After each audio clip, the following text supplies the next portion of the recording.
So where's Tyrion? That's my question. I just made a video titled Simping for Tyrion Lannister. And then I start A Feast for Crows and there's no Tyrion. You know? What's going on, George? What's happened? Where's Tyrion? A Feast for Crows. A big ass book. Let's get this out of the way. This is just my opinion. A Feast for Crows is probably the weakest out of all the books so far. We'll see how A Dance with the Dragons turns out to be, but so far, this book in particular seems to be the weakest. And why would that be? It's not because it is written bad. It's not because things don't happen. It's because we are dealing mostly with side characters. The only two things that saved this book from being boring was Cersei and Jaime, of all people.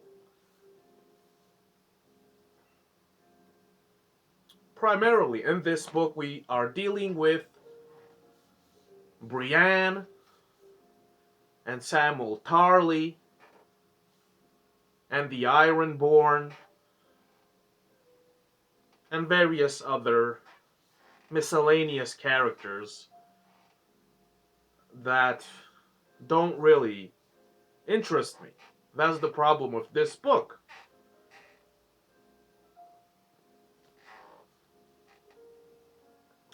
This is just me, but the Ironborn, they are dull, they are not interesting.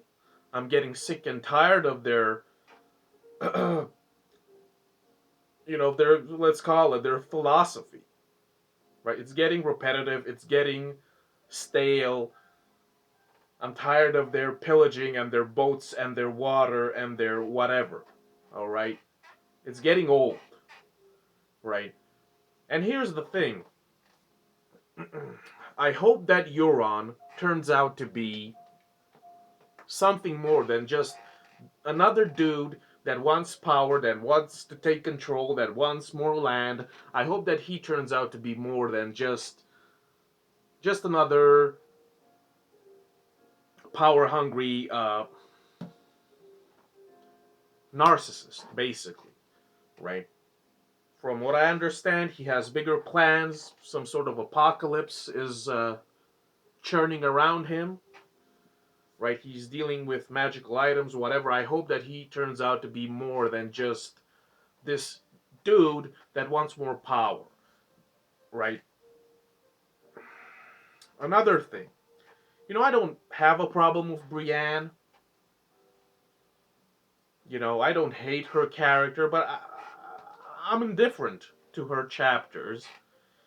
And I'm getting tired of everybody in every chapter mentioning how weird she is, and she looks like a man, and she is wearing men's clothes, and yada yada, and she's ugly, and she has big hands, and she has a chiseled chin, and whatever. It's getting repetitive. It's getting dull. We get it. We get it, right?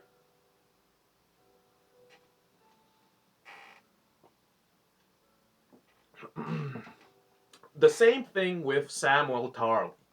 Again, I don't have anything against his character. He was endearing at first, but now he is becoming a nuisance.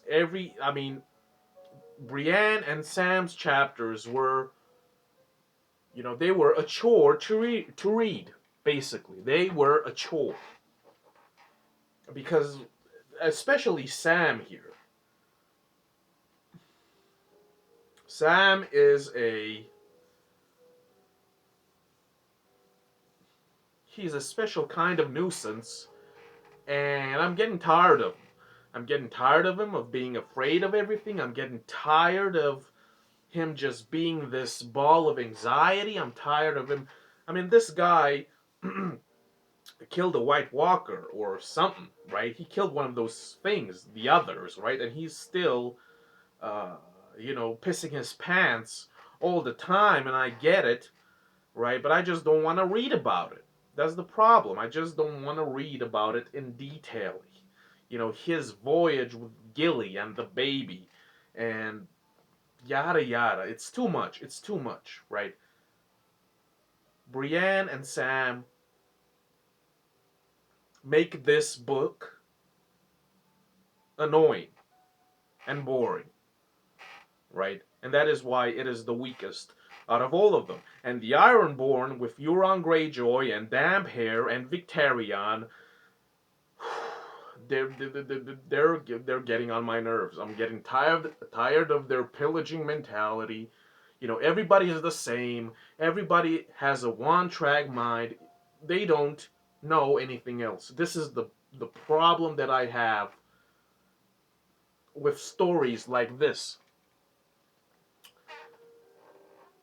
I'm a writer myself, and I usually, if I write a certain group of people that have a certain tradition, I always deliberately do write a character that goes against the grain, that a character that is independent, a character that is sovereign, a character that isn't a sheep, a follower, a mindless follower.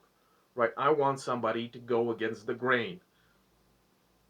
And I'm not finding this type of character in A Song of Ice and Fire so far. I want somebody in the Ironborn to stand up and tell everybody, yo, fuck your boats, fuck your islands, fuck your salt and iron. You can keep your wooden crown. Fuck your gray god, your drowned god. What is dead may never die, etc. I want that type of character. The rebel, the outsider. The fact that everybody, all the Lannisters are Lannisters, all the Starks are Starks, all the Greyjoys are Greyjoys. Nobody goes against the grain. Nobody stands out. So far, I'm hoping for Euron, but so far nobody stands out. Everybody conforms to their status quo, which is unfortunate, right? So I usually write somebody that goes against the grain, the one that pushes the envelope, one that does not accept the status quo, right? Because it's more interesting. What you have here are groups of people that have the same mentality. The Ironborn are with their ships, the Tyrells are with their money and their wealth and their resources, right? The Lannisters with their globe, with their gold and influence, etc. Right? Nobody, it seems like nobody has, some sort of independence. Nobody has independence in this book, right? There should be somebody here that is bored out of his or her mind. But nobody questions the status quo in this book, and it is unfortunate. There should be somebody that just stands up and says, fuck all of this stupid shit, right? What I'm saying is that we need somebody that stands out, that goes against everything that this world holds dear, right? Because in this book series, when somebody is born in a certain area, in a certain family, in a certain geographical area, they become part of that mentality, of that tradition, and they adopt it unquestioningly, unconditionally, and it is a bit annoying. The only one that I can think of that actually goes against the grain and stands out as an individual with a real personality of his own is the Hound. Shandor Clegane is the outsider. He is the rebel. Everybody else just goes along, you know, with their respective customs, which is unfortunate. And I said this about the Dune series. I would have loved to see a single Fremen that didn't adhere to, you know, the common beliefs and customs. So it's unfortunate that we do not have Tyrion chapters in this book. We don't have Jon Snow chapters. We get some Arya, which is nice. When Arya arrives at Bravos, that is where her story really begins, because before arriving at Bravos, she was just moving about, wandering around, getting kidnapped, escaping, getting kidnapped again, being found, running away, going to Harrenhal, going there, meeting the Hound, escaping the Hound. It was a chore to read all of that. But now she's in Bravos, she's at the Faceless Men, things are finally popping off. And I can't wait to see what happens next. Because her last chapter, she wakes up, she's blind, right? What else? We just have to mention this. You know, Aemon Targaryen, Master Aemon, dies in this book at the ripe old age of 102, I think. And it's just a tragedy because he is a endearing, sympathetic character, both in the show and in the books. He has a lot of wisdom. He has compassion, right? He knows a lot of things, but he doesn't say a lot of things. He has a lot of secrets. And, he just goes out. Uh, Master Aemon goes out, like everybody else. It's not a grand occasion, you know. Only Sam and Gilly are present. Everybody else is a stranger, and he just goes out and he has dreams about his brother Egg and the good old days before he went to the wall. And then he is placed in some sort of barrel. He is pickled in a barrel. And, my assumption so far is that poor old Master Aemon, he's gonna remain in that jar pickled, and I think he is going to be forgotten in that jar, in that barrel, and it is unfortunate. I think we can all agree that Master Aemon, if he accepted the crown, I think we can all agree that he would have been probably the greatest king ever, basically. Because he was balanced. He had an equilibrium, mentally, emotionally, and so on. Right? Being at the wall for such a long time, seeing his family fall from grace and get almost extinct, losing everybody around him, losing the prestige of his family, the death of the dragons. I think Aemon Targaryen could have been he surely would have been one of the best kings, if not the best kings in Westeros, period, right? And from what I gather, that famous line, kill the boy and let the man be born, is a show thing. So it isn't in the books, from what I can tell, which is unfortunate because it is a great line, right?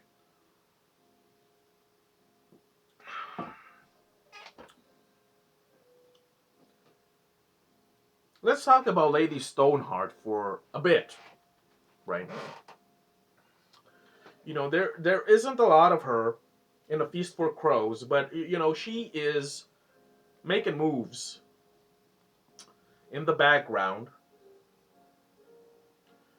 and pretty much near the end,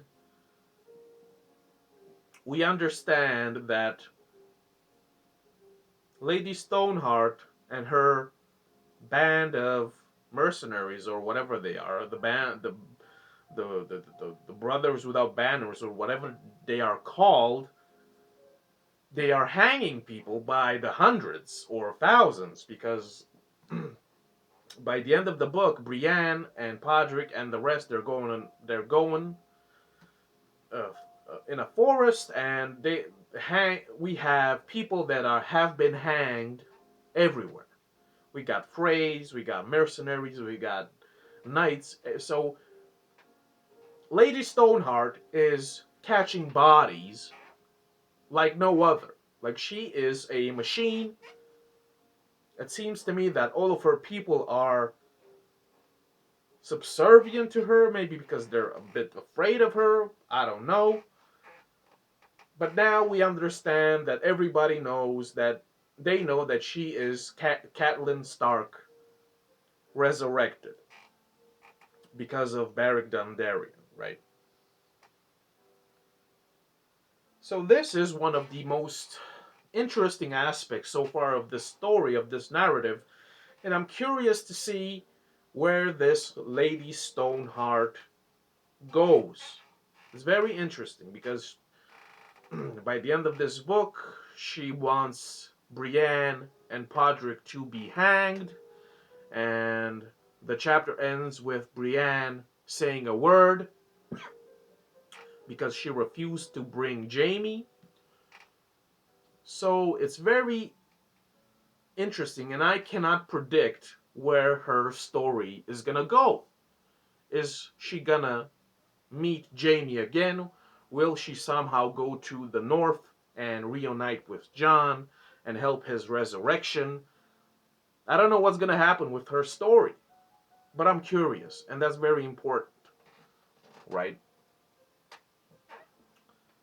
Another thing that's very interesting, while Arya is with the faceless men, one of them tells her how the faceless men started. So we find out that this guild of assassins started in Old Valyria because Old Valyria, you know, had a lot of slaves. Surprise, surprise. So we thought, the glorious Valyria catastrophe struck and Valyria was destroyed, and the dragons and all of the dragon riders were annihilated by nature itself, except the Targaryens, which escaped. And we thought, oh no, the poor Valyrians, what happened? They didn't deserve this. And now we find out that they kept a lot of slaves. They put them to work in the mines down below, and there was lava there, and a lot of people died.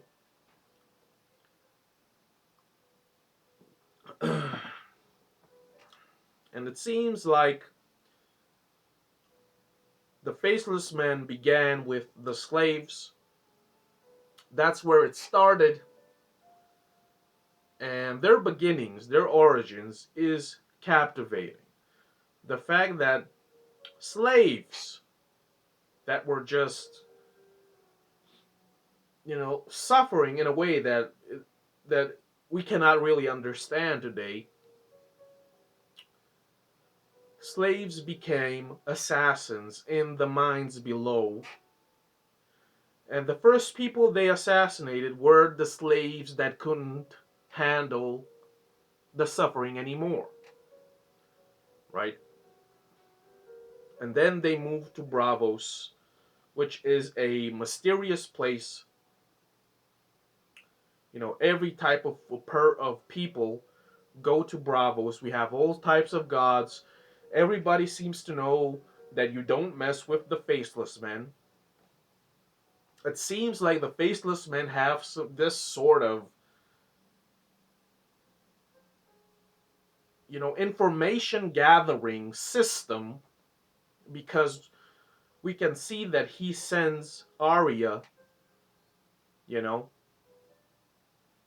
in the town, and when she comes back, she has to tell him all types of information, what she learned. She has to say something new every time. So it seems to me that the Faceless Men have a lot of, information gathering agents, not only in Bravos, but pretty much everywhere. And I think this is what these chapters are trying to subtly convey to the reader, that the Faceless Men are more than just this assassination guild.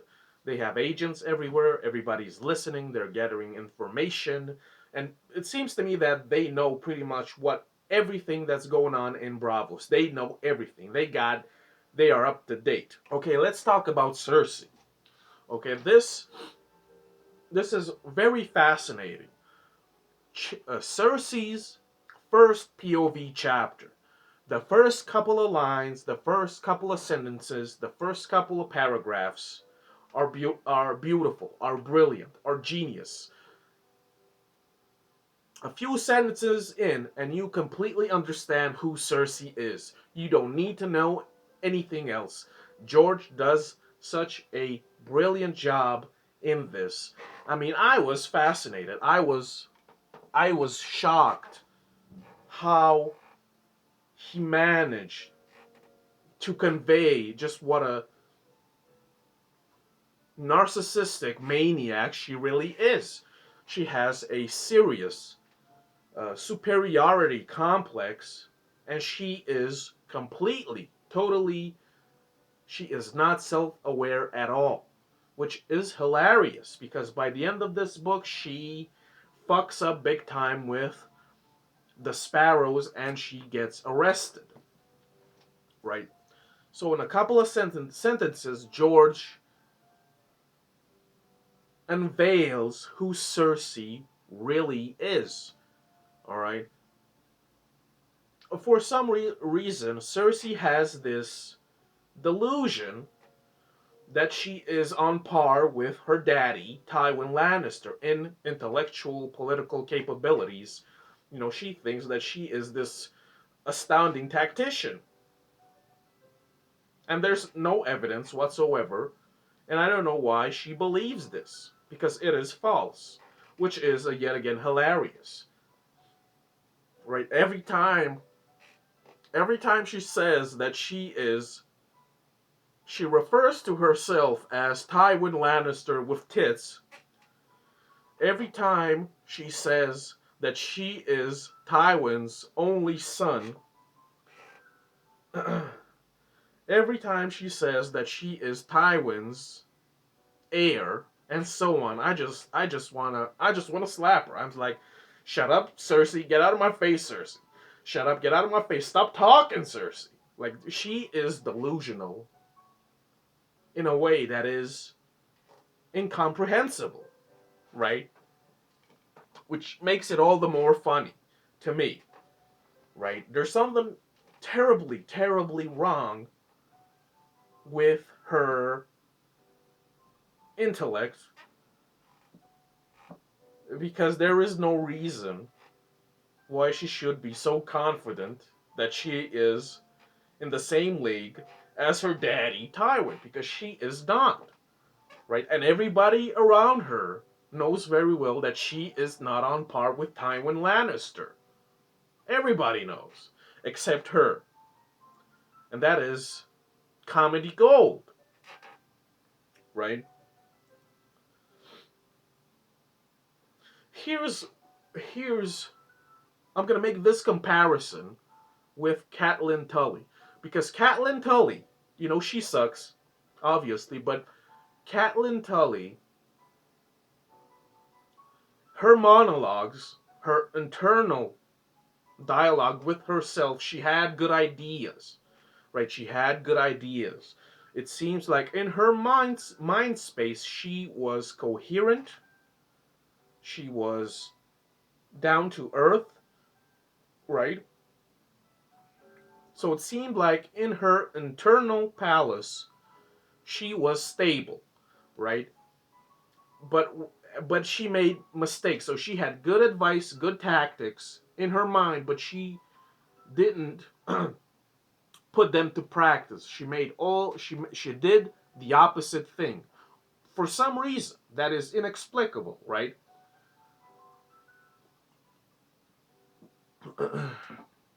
But the problem with Cersei, on the other hand, is that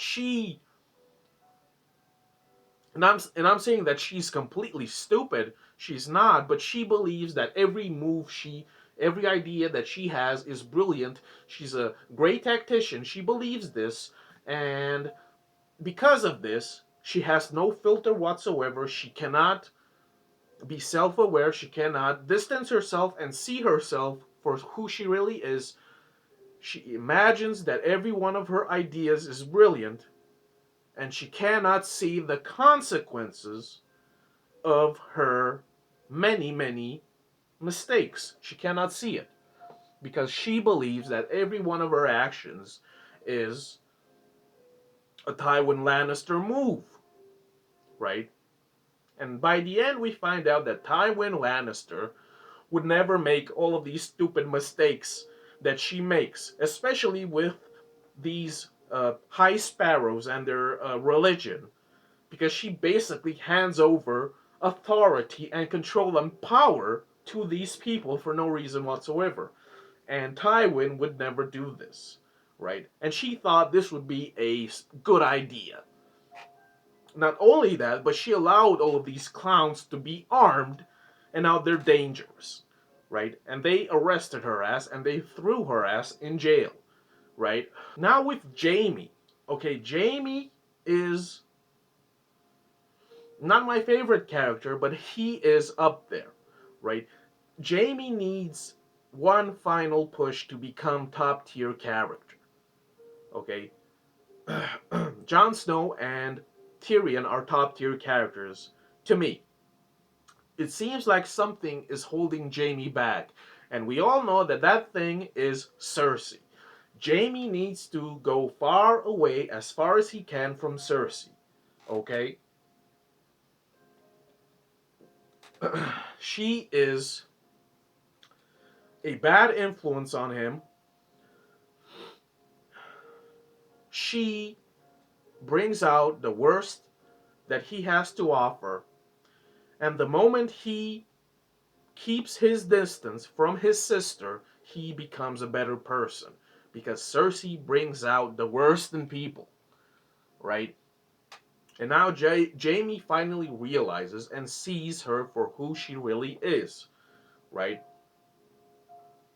Because Jaime has fidelity. He is loyal to Cersei. He says it himself. He never slept with any other woman. He has only been with Cersei. On the other hand, we know that Cersei's been clapping cheeks with everybody, right? And Jaime was the only one that didn't know. But Tyrion told him, and now he knows, right? Now,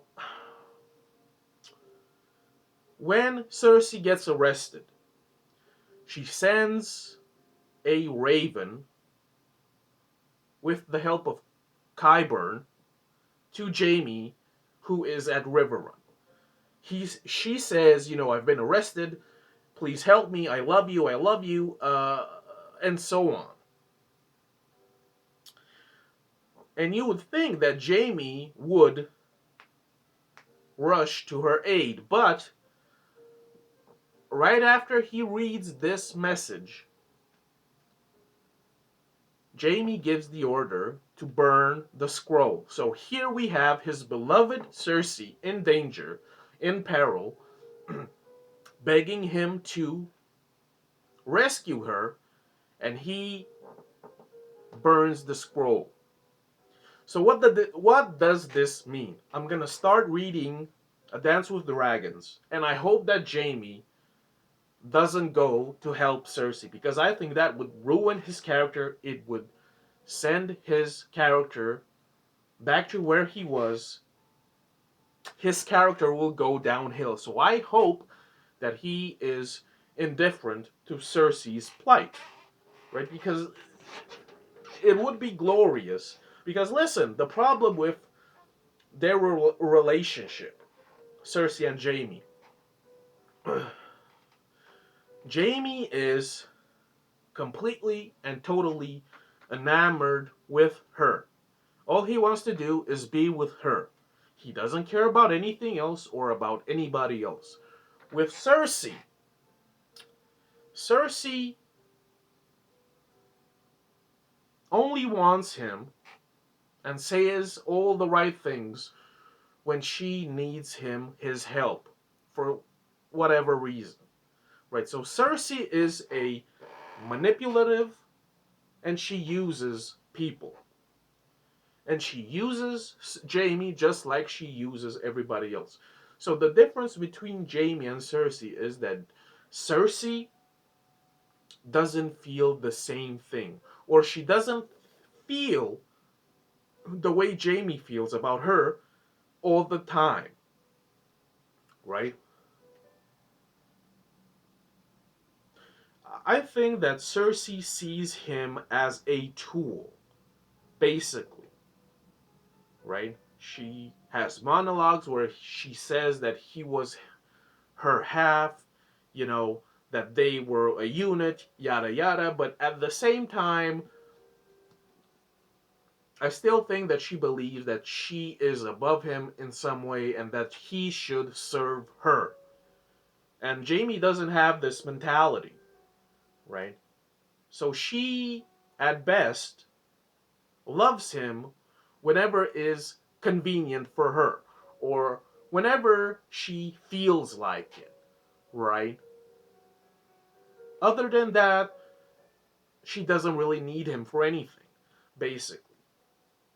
And we see in this book that when Jaime is rebellious, when Jaime rejects her, when Jaime puts her in her place, when Jaime finally doesn't bow down and submit because of lust anymore, we see that her entire character changes, in the blink of an eye, right? Because she has never been refused or rejected, especially by Jaime, and we all know that Cersei's singular sole weapon is her body. She thinks that she has all of these bright ideas. She thinks that she is this glorious tactician, but when you really look at it, her only tool, her only real skill and aptitude and capacity and talent is to seduce men with her body. And that's how she gets all of these men to do her bidding, basically. Right? I mean, the whole thing, here's another thing. That whole scheme with that one Kettle Black, Osney, her plan was for this Kettle Black to sleep with Marjorie and then confess to the High Sparrow, who is a Septon now. And then she thought that this confession would result with Marjorie's execution, and then this Kettle Black would be sent to the wall to assassinate Jon Snow, right? Because the Crown has a problem with Jon Snow being Lord Commander. And when this Kettle Black would assassinate Jon Snow, then he would be pardoned and he would be brought back in the Kingsguard. And this clown, this Kettle Black, actually believed this nonsense, right? Because Cersei seduced him with her body. Like that, this dude has to be a moron to believe this convoluted scheme that is obviously a crock of shit. Of course, it is impossible, and of course, it fails miserably, right? The moment this clown goes to confess to the Septon, who is the High Sparrow, right? The guy gets tortured. Marjorie gets locked up. All the people involved get locked up, and Cersei gets locked up and thrown in jail. So everything is starting to crumble because of her smart ideas. I mean, she thought she was Tywin Lannister reborn.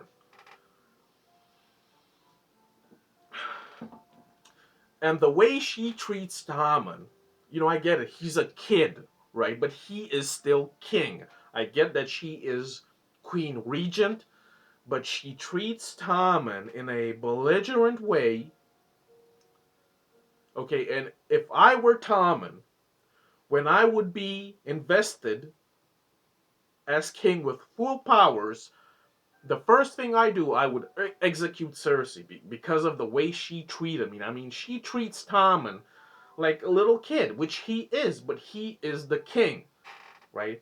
She would never speak to fucking Psycho Joffrey this way, right? And that's another thing. I mean, she to this day believes that Joffrey was this gallant, this sophisticated, this royal fucking dude with class and elegance and sophistication, and this pragmatic fucking son of hers. She's deluded. She is the only one that cannot see that Joffrey was a fucking psycho, a monster.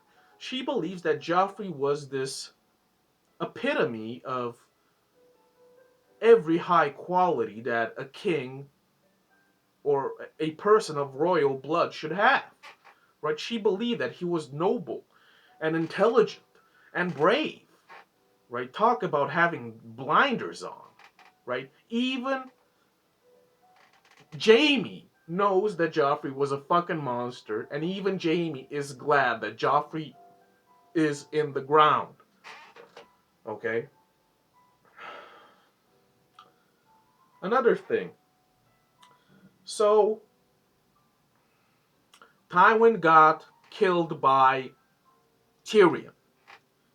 We find out that the Maester and other people, they took out Tywin's intestines and everything that he had, and they filled his guts, well, his torso with, you know, flowers and what have you, because he stank, of course. But then we find out that even though they removed all of his entrails, Tywin's corpse still stank like crazy, which would give credence to the theory that maybe Oberyn somehow was slowly poisoning this guy, right? Which is a great thing, right? I think that theory is valid. And this is a really nice little detail. We find out that as Tywin's corpse dehydrates, from decomposition, his mouth is contorted in a smile that is grotesque. And as the body keeps on dehydrating, the smile, becomes even more grotesque. So Tywin Lannister, who never smiled or laughed in life, had a grotesque grin smile in death, which is, I don't know, ironic, poetic, artistic, whatever you want to call it. It's hilarious, right? Another thing, I'm really I'm really getting tired of Sansa. Okay? Sansa is the only character. Listen, Sansa is the only character that is not doing anything. Right? Even Samuel Tarly is doing something. I mean, he got laid in this book, right? I mean, he got so angry that he beat some guy. What is it? Darian, right? So even Sam is doing something in this book. Sansa ain't doing nothing. And I'm getting tired of her, right? It's been 4 books, 4 big ass books. It's time for her to do something. It's time for her to make some moves. It's time for her to catch some bodies. I'm tired of her just being swept away by the flow, by the current, being, led on a leash by Littlefinger. It's time for her to do something, right? And the first thing she should do is slap the shit out of Robert Aaron, because that kid is something else. I don't care about his epilepsy. I don't care about it. Somebody should slap this kid. This kid is a menace. right? Somebody needs to slap the shit out of this kid. And this will probably be the last topic. What's going on with Dorne? Okay, I'm interested in Doran Martell. Doran Martell is interesting. All of his daughters, and Oberyn's daughters, and bastards, and the Sand Snakes, and Marcella, and Trystane, and Quentin, right? And Arya Hota. I'm getting tired of this shit, right? The Dorne chapters should be more interesting. And the Dorne chapters can only be interesting if we focus more on Doran Martell. I don't care about Arianne or whatever his daughters' names are, right? That whole plot with Arianne, that whole plot with Arianne, trying to sneak Marcella, you know, to crown her as queen with the help of some Dane guy and some other guy that was in love with her, whatever his name is, right? Their plan goes to shit. Marcella gets mutilated, right? Just like Brienne does, right? Half of her face gets eaten off. Marcella gets cut. And then Arianne gets locked in a tower, yada yada. It's boring. It's boring. I don't care about this. Right? What I do care about is what is Doran really doing? What's Doran doing? Okay, because we find out at the end that Dorne is not that powerful. Dorne does not have that many friends. Dorne does not have that many people in its armies, right? What's going on with Doran Martell? Because it seems to me, from what I understand, it seems to me that Doran, when he was a kid, he made sure that his mama never got pregnant, or if she got pregnant, she lost those pregnancies. The moment he left, for whatever reason, that is when she got pregnant again. So this dude was doing something, right? From what I understand, he sent Oberyn to King's Landing to poison people, including Tywin. But it seems to me that he sent Oberyn deliberately, knowing that Oberyn was a hothead. He knew that Oberyn would lose his temper, and Doran knew that because of these defects, he knew that Oberyn probably would get himself killed, which he did. So it seems to me that Doran sent his brother Oberyn to his death deliberately with premeditation. And if you do not believe so, please tell me in the comments, right? Another thing, it seems to me that Doran sent his son, Quentin, to get Daenerys, and from what I understand, Quentin will not make it. So it seems to me that Doran is getting rid of members of his own family. His getting rid of them with premeditation, intentionally, and he keeps saying that he would never do such a thing, that he would never harm his own family, right? All this guy is doing is standing and watching little kids fight in the water, or what I should say, play in the water, right? He never sleeps, he never says anything, his gout is chronic. So this is a very curious aspect. What is Doran really doing? Because this guy is operating on many levels of deceit, right? And not just when it comes to his appearance. This guy is operating on multi-level of deception. He has gout, but I don't believe that it is this chronic, right? I've watched a couple of videos by Order of the Green Hand, It seems like Duran is a master of deception. He says one thing and does another. He does one thing and says something else. I don't know what the truth is, right?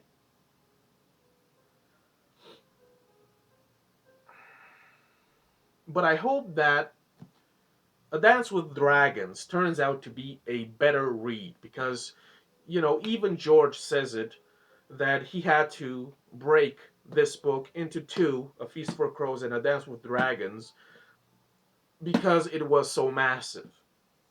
It was originally supposed to be one book, which makes me think that, if this Feast and A Dance had to be separated in two, it makes me believe that The Winds of Winter will be a behemoth of a tome. It has to be at least 3 volumes, 1,500 pages, 2,000 pages, who knows, right?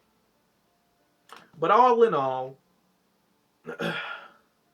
with few exceptions, A Feast for Crows is the weakest because we're dealing mostly with secondary characters, save for Cersei and Jaime.